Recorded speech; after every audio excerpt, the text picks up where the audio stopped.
దీనిలో ఆక్వాకల్చర్కి మళ్ళా టారిఫ్ కూడా తగ్గించే పరిస్థితికి వచ్చారు.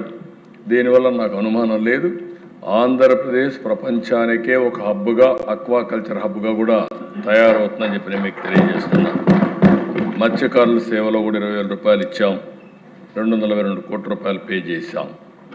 ఇక్కడ నేను ఎమ్మెల్యేస్ అందరినీ కూడా రిక్వెస్ట్ చేస్తున్న దిశ, ప్రజలు కూడా కోరుతున్నా, నీరు అనేది చాలా ముఖ్యం. ఈ సంవత్సరం మళ్ళీ చూస్తే పోయిన సంవత్సరం 3-4% మనకు అడిషనల్గా రెయిన్ఫాల్ వచ్చింది. ఈ సంవత్సరం కొద్దిగా స్ట్రెయిన్ ఉంటుందని ఫోర్కాస్ట్ చేస్తున్నారు. ఎంత ఉంటుందనేది వేరే విషయం, కానీ మనం ఆలోచించుకోవాల్సింది, కష్టాలు వచ్చినప్పుడు కానీ తక్కువ వచ్చినా ఎక్కువ వర్షం పడినా నీటి భద్రత కాపాడుకోవడం మన బాధ్యత. దీనికి మనం ఆలోచించాల్సిన అవసరం ఉంది. ఎప్పటికప్పుడు నీళ్లుంటే ఎలాంటి కార్యక్రమాన్ని చేయొచ్చు. ఒక చిన్న ఉదాహరణ చూస్తే అధ్యక్ష, ఈరోజు అన్నమయ్య జిల్లాలో సమర్థ నీటి నిర్వహణ చేశారు. నవంబర్ 2024 12.97 మీటర్లు నీటి డెప్త్ ఉండేది. ఈరోజు 25కి వస్తే 6.67 మీటర్లకు వచ్చారు. అంటే ఒక్క సంవత్సరంలో సమర్థవంతమైన నీటి నిర్వహణ వల్ల 6.3 మీటర్లు భూగర్భ జలాలు పెరిగాయంటే అది ఒక చరిత్ర. అక్కడ అడ్మినిస్ట్రేషన్ మనస్ఫూర్తిగా అభినందిస్తున్నాను దేశం. ఇప్పటి వరకు మీరు ఒకసారి చూస్తే రాష్ట్రంలో 7.31 మీటర్లో నీళ్లు భూగర్భ జలాలు ఉన్నాయి. ఇంకొక పక్కన దిశ, దీనివల్ల లాభం ఏంటని మీరు ఒకసారి ఆలోచిస్తే, మామూలుగా వీళ్ళు 24లో 336 మిలియన్ యూనిట్లు విద్యుత్ వాడితే 25లో 221 మిలియన్ యూనిట్లు మాత్రమే వాడారు. దీని విలువ అధ్యక్ష డిపార్ట్మెంట్కి సేవింగ్ చూస్తే 95 కోట్లు, 115 మిలియన్ యూనిట్ల ఆదాయం, దానికి 95 కోట్ల రూపాయలు సేవ్ అయ్యే పరిస్థితి వచ్చింది. సమర్థవంతంగా మనం పనిచేస్తే ఎలాంటి ఫలితాలు వస్తాయో ఒక ఉదాహరణ. దీనికి అదనంగా మీరు ఒకసారి చూస్తే 20,000 హెక్టార్లు ఉద్యాన పంటలు పెరిగాయి. దీని విలువ 1634 కోట్లు. అంటే మన జిఎస్డిపి 1634 కోట్లు పెరిగింది. అదే మరి నీటి వల్ల భూగర్భ జలాలు పెరిగాయి కాబట్టి 95 కోట్ల రూపాయలు ఆదాయ పరిస్థితి వచ్చింది. అందుకే అధ్యక్ష అందరిని కోరుతున్నాం, దీనిపైన సాగునీటి సంఘాలు కూడా ఉన్నాయి.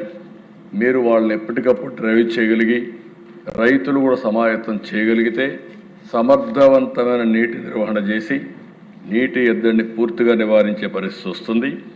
అందుకే ఈ ప్రభుత్వ విధానం +3 పోస్ట్ మాన్సూన్, -8 ప్రీ మాన్సూన్, ఇది ఒక పాలసీ కింద పెట్టుకున్నాం. దీనికోసం అన్ని విధాలా ముందుకు పోతామని చెప్పి కూడా నేను మీకు తెలియజేస్తున్నాను.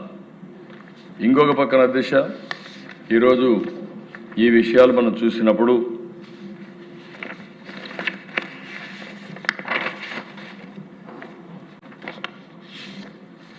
నేను ఒకటే రైతులందరికీ విజ్ఞప్తి చేస్తున్నా, ఎక్కడికక్కడ ఇప్పుడిప్పుడు దీనికి అవసరమైనటువంటి మెకానిజం పెట్టాం, టెక్నాలజీ అంతా కూడా ఇంటిగ్రేట్ చేశాం. ఇవన్నీ ఇంటిగ్రేట్ చేసి రాబోయే రోజుల్లో రైతులకు పూర్తిగా అండగా ఈ ప్రభుత్వం ఉంటుందని మరొకసారి ఈ శాసనసభ ద్వారా అందరికీ విజ్ఞప్తి చేస్తున్నా. అయితే మేము ఇచ్చే విధానాలను మీరు కూడా అర్థం చేసుకోవాల్సిన అవసరం ఉంది.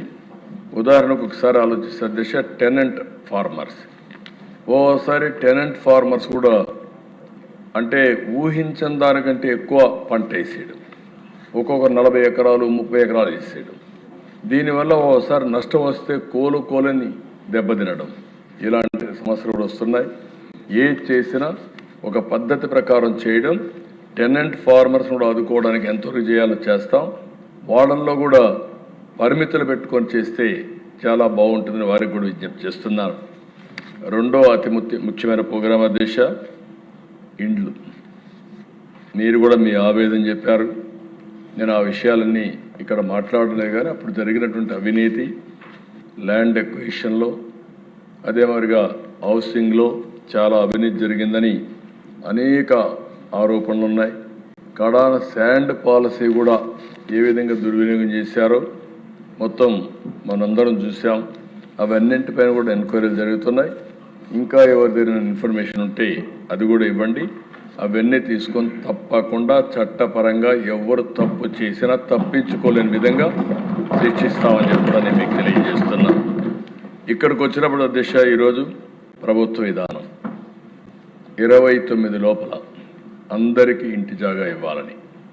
ఈరోజు మనం చూస్తే 2,20,000 మందికి ఇంటి జాగాలు లేవు. అవన్నీ ఎన్యూమరేట్ చేస్తున్నాం. వాళ్ళకందరికీ ఇంటి జాగాలు ఇచ్చే కార్యక్రమానికి శ్రీకారం చుట్టాం. పట్టణ ప్రాంతాల్లో 2 సెంట్లు, గ్రామీణ ప్రాంతాల్లో 3 సెంట్లు. ఎక్కడన్నా కానీ ఇంటి జాగా దొరకకపోతే అపార్ట్మెంట్స్ కూడా కట్టించి 1+2 గానే మరి కట్టించి అందరికీ ఇల్లు